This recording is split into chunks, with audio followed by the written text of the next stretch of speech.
Assalamualaikum Bu Bidan. Waalaikumsalam Ibu, bagaimana kabarnya? Alhamdulillah baik Bu Bidan. Alhamdulillah Ibu.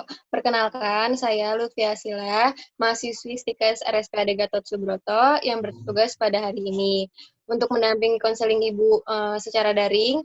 Eh, Sebelumnya Ibu dengan siapa? Nama saya Amelia Syani Bu Bidan. Baik Ibu Amel, ada yang bisa saya bantu? Saya dan suami saya memutuskan untuk ber-KB, tapi saya masih bingung untuk memilih KB yang cocok untuk saya gunakan. Jadi saya ingin meminta penjelasan dari Bu Bidan terkait jenis-jenis kontrasepsi apa yang bisa saya gunakan nanti. Baik Ibu Amel, sebelumnya Ibu sudah pernah menjadi akseptor KB? Ya Bu, saya sudah pernah menjadi akseptor KB. Selama ini KB apa yang Ibu gunakan? Saya menggunakan KB suntik 1 bulan, Bu. Kalau boleh saya tahu, Ibu sekarang punya anak berapa ya? Saya punya anak satu, Bu Bidan, laki-laki, baru umur 1 tahun. Oh, begitu. Memang masih waktu yang sangat baik, Ibu, untuk menjarangkan anak. Apalagi di masa pandemi COVID kayak gini. Jadi, begini, Bu, alat kontrasepsi itu memang ada beberapa jenis. Di antaranya ada KB suntik, pil KB, implan, kondom, dan AKDR, Ibu. Apa saja keuntungan dan kerugian dari alat kontrasepsi tersebut ya, Bu Bidan? Benar, Bu. Jadi gini, jenis-jenis alat kontrasepsi tersebut masing-masing punya kekurangan dan kelebihannya. Saya akan jelaskan satu persatu, Bu, agar nantinya Ibu tidak bingung lagi untuk memilih alat kontrasepsi yang baik untuk Ibu. Ya, Bu Bidan. Pertama ada KB suntik. Ada KB suntik itu ada yang 1 bulan, ada yang 3 bulan, Ibu.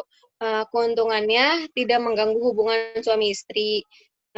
Juga mengembalikan kesuburan. Kerugiannya, berat badan ibu bisa naik setelah setahun menggunakan dan berhenti haid belum teratur. Ada bercak darah pada awal pemakaian ibu. Untuk KB pil, kita mengenal 2 jenis. Yang pertama ada mini pil atau pil progestin. Pilihan yang baik bagi ibu untuk menyusui dan ingin menggunakan pil. Mulai diminum pada minggu ke-6 setelah melahirkan. Sangat efektif selama masa menyusui. Yang kedua ini ada pil kombinasi. Pil ini sangat efektif bila diminum setiap hari. Namun bila berhenti minum pil KB dapat terjadi kehamilan, Bu. Kelebihan dari pil KB ini tidak mengganggu hubungan intim dengan pasangan, bisa digunakan wanita segala usia, kesuburan segera kembali setelah dihentikan, mengatur siklus haid, namun juga ada kekurangannya Ibu. Pada 3 bulan pertama, bisa merasa mual, pendarahan atau bercak darah, terutama jika lupa terlambat minum pil. Bisa merasakan sakit kepala ringan, berat badan bisa naik. Biasanya haid akan terhenti, Bu, jika minum pil. Jenis KB yang kedua yaitu jenis implan, Bu.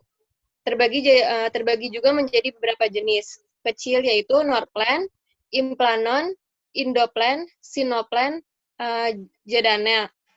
Keuntungan dari metode ini, yang pertama itu pengembalian tingkat kesuburan yang cepat setelah pencabutan. Bebas dari pengaruh estrogen, tidak mengganggu ASI, perdarahan lebih ringan, tidak menaikkan tekanan darah, mengurangi nyeri haid, namun ada juga kekurangannya. Timbul beberapa keluhan nyeri kepala, peningkatan dan penurunan berat badan, nyeri payudara, perasaan mual, pusing kepala, perubahan mood atau kegelisahan, membutuhkan tindakan pembedahan minor untuk insersi dan pencabutan. Tidak memberikan efek protektif terhadap infeksi menular seksual, termasuk HIV/AIDS. Terjadinya kehamilan ektopik sedikit lebih tinggi, yaitu 1,3 dari 100.000 perempuan per tahun. Efek samping selama 3-6 bulan pertama dan pemakaiannya antara lain bertambahnya hari-hari perdarahan dalam satu siklus haid, berkurang panjang siklus haid, ada amenore, meskipun jarang terjadi dibandingkan perdarahan lama atau perdarahan bercak. Jenis KB yang terakhir itu ada IUD atau spiral, Bu. Suatu alat atau benda yang dimasukkan ke dalam rahim yang sangat efektif, reversible, dan berjangka panjang. Dapat dipakai oleh semua perempuan usia reproduktif. Tingkat Tingkat keefektifannya juga tinggi, yaitu 92-99%, Bu. Oleh sebab itu, banyak ibu yang memiliki menggunakan IUD. Mekanisme kerja IUD sendiri yang seperti menghambat kemampuan sperma untuk masuk ke tuba falopi, mempengaruhi fertilitas sebelum ovum mencapai kafum uteri, memungkinkan untuk mencegah implantasi telur ke dalam uterus. Untuk jenis IUD sendiri sangat banyak, Bu.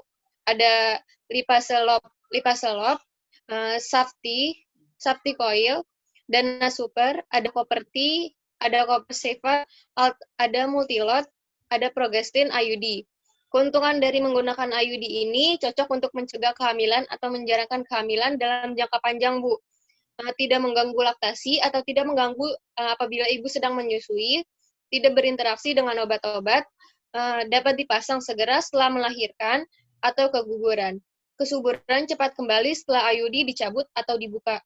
Namun menggunakan IUD juga ada kekurangannya, Bu, yaitu efek samping terhadap siklus haid sering mengejutkan, namun tidak berbahaya dan bukan tanda kelainan atau penyakit. Perdarahan bercak atau spotting di antara siklus haid. Kadang-kadang nyeri haid lebih dari biasanya. Dan yang terakhir adalah kondom wanita, Bu. Kondom wanita adalah sebuah kantung berlubrikasi dengan 2 cincin fleksibel di ujung-ujungnya. Sebuah cincin lunak yang dapat dilepas, memudahkan pemasangan dan menjaga kondom di tempat.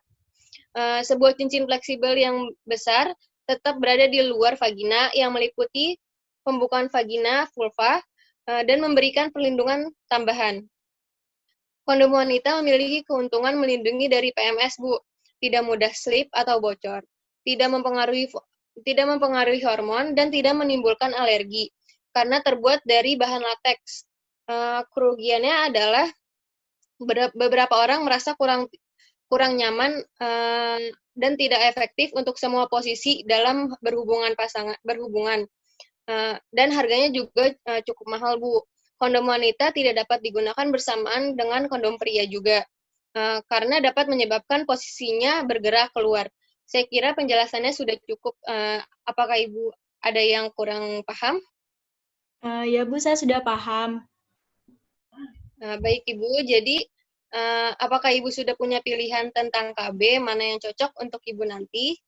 Ya, Bu, saya dan suami sudah mantap memilih KB pil, Bu. Baik, Ibu Amel, saya pastikan lagi ya, Ibu dan suami mengambil keputusan menggunakan pil KB. Ya, Bu Bidan.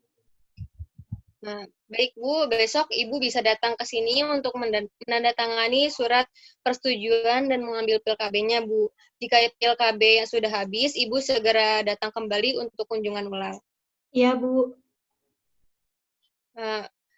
Apakah Ibu ada yang ingin ditanyakan lagi? Tidak, Bu. Terima kasih, Bu Bidan.